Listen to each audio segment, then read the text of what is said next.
जय श्री कृष्णा। राधे राधे दोस्तों। जय माता दी दोस्तों, आज की वीडियो में हम जानेंगे माँ स्कंद माता की पूजा विधि के बारे में, उनकी कथा के बारे में, उनके प्रिय भोग, प्रिय रंग और उनके मंत्र के बारे में। वीडियो के अंत में मैं आपको धन वृद्धि का एक बहुत ही आसान उपाय बताने वाली हूँ, इसलिए वीडियो को अंत तक अवश्य देखें। सबसे पहले हम जानते हैं माँ स्कंद माता की कथा के बारे में। नवदुर्गा की पांचवी शक्ति का नाम स्कंद माता है। नवरात्रि के 5वें दिन माँ स्कंद माता की पूजा उपासना की जाती है। माँ स्कंद माता की 4 भुजाएं हैं। 2 भुजाओं में कमल पुष्प सुशोभित है और तीसरी भुजा वर मुद्रा में है, जो अपने भक्तों को आशीर्वाद प्रदान कर रही है। और चौथी भुजा से इन्होंने कार्तिकेय जी को पकड़ा हुआ है। कार्तिकेय का एक नाम स्कंद भी है, इसलिए इन देवी को स्कंद माता कहा जाता है। ये साक्षात पार्वती का स्वरूप मानी जाती हैं।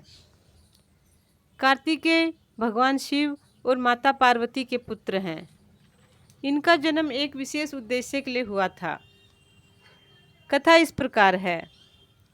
एक राक्षस था ताड़कासुर। उसने ब्रह्मा जी की कठोर तपस्या की। ब्रह्मा जी ने तपस्या से प्रसन्न होकर वरदान मांगने को कहा।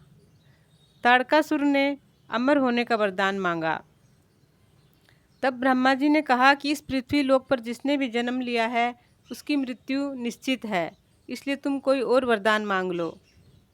ताड़कासुर जानता था कि सती के वियोग में भगवान शिव समाधि की अवस्था में चले गए हैं और उनकी समाधि हजारों लाखों वर्ष तक भी नहीं टूटने वाली, इसलिए उनका विवाह तो होना नामुमकिन है और विवाह नहीं होगा तो उनका पुत्र भी नहीं होगा। इसलिए ताड़कासुर ने ब्रह्मा जी से वरदान मांगा कि उसकी मृत्यु हो तो केवल भगवान शंकर के पुत्र के हाथों ही हो। ब्रह्मा जी ने वरदान दे दिया। अब ताड़कासुर अत्यंत शक्तिशाली हो चुका था। ताड़कासुर ने संपूर्ण पृथ्वी पर आतंक मचा दिया। देवताओं से स्वर्गलोक छीनकर उन्हें पृथ्वी पर भटकने के लिए विवश कर दिया। सारे ग्रहों को अपने नियंत्रण में ले लिया। सारे देवी देवता एकत्र होकर ब्रह्मा जी और भगवान श्री हरि विष्णु के पास गए और समस्या का निवारण करने का निवेदन किया।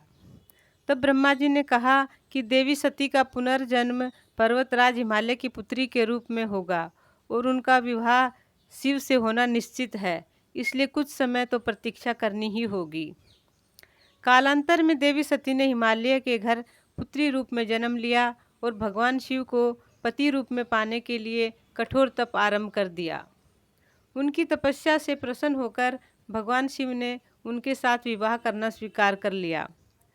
कुछ समय पश्चात कार्तिकेय जी का जन्म हुआ और कुछ बड़े होने के पश्चात उन्होंने ताड़कासुर का वध कर तीनों लोगों को उसके आतंक से मुक्त किया।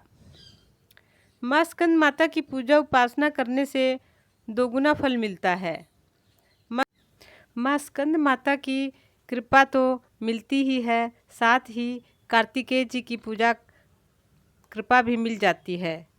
माँ स्कंद माता ने कार्तिकेय जी को अपनी गोद में बिठा रखा है, इसलिए जब हम माता स्कंद माता की पूजा करते हैं तो कार्तिकेय जी की पूजा स्वतः ही हो जाती है। माँ स्कंद माता का संबंध बृहस्पति ग्रह से माना जाता है। बृहस्पति ग्रह का रंग पीला है, अतः माँ स्कंद माता का प्रिय रंग भी पीला ही माना जाता है। माँ स्कंद माता की पूजा में पीले रंग का प्रयोग करना चाहिए। पीले वस्त्र पहनकर माँ स्कंद माता की पूजा करनी चाहिए और पीले रंग का ही भोग माँ को चढ़ाना चाहिए। पीले रंग के फल माँ को चढ़ाना उत्तम माना जाता है। फलों में केले को प्रमुख स्थान दिया गया है, इसलिए माता स्कंद माता की पूजा में केले अवश्य ही चढ़ाए जाते हैं। आज के दिन माँ को 6 केले अवश्य चढ़ाने चाहिए। 6 केले ही क्यों चढ़ाने चाहिए, इसके पीछे भी एक रहस्य है। कार्तिकेय जी के 6 सिर दिखाए जाते हैं, क्योंकि कार्तिकेय जी का लालन पालन 6 कृतिकाओं ने किया था और वे सभी उसे अपना पुत्र मानती थी। कार्तिकेय जी भी सभी कृतिकाओं को अपनी माँ समझते थे, इसलिए वे अपनी 6 माँओं के पास में 6 पुत्रों के रूप में रहते थे, इसलिए उनके 6 रूप माने जाते हैं। अतः 6 केले चढ़ाना उपयुक्त माना जाता है।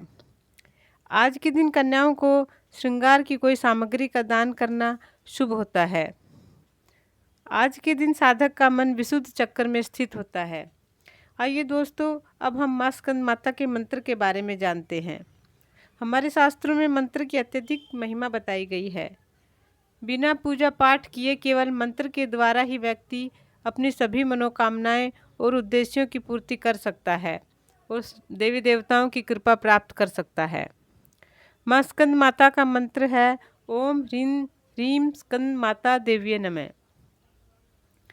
आइए दोस्तों, अब हम जानते हैं धन वृद्धि के उस उपाय के बारे में जिससे आपके पैसे व्यर्थ व्यय नहीं होंगे और लगातार धन की वृद्धि भी होती जाएगी। नवरात्रि के 5वें दिन माँ स्कंद माता की पूजा करने के पश्चात 2 हल्दी की साबुत गांठें माँ को अर्पित करें और 24 घंटे तक वहीं माँ के चरणों में रहने दें। फिर अगले दिन 24 घंटे पूर्ण होने के पश्चात उन हल्दी की गांठों को बिना किसी कपड़े या कागज़ में लपेटे अपने धन रखने के स्थान पर रख दें और अगले नवरात्रों तक वहीं रखी रहने दें। अगले नवरात्रों में इस उपाय को फिर से दोहरा सकते हैं। पुरानी हल्दी की गांठों को पीपल के नीचे रख दें या बहते जल में प्रवाहित कर दें। है ना दोस्तों, आसान सा उपाय। कुछ दिनों पश्चात इसका प्रभाव अवश्य दिखाई देने लगेगा। जानकारी अच्छी लगी हो तो वीडियो को लाइक और शेयर अवश्य करें।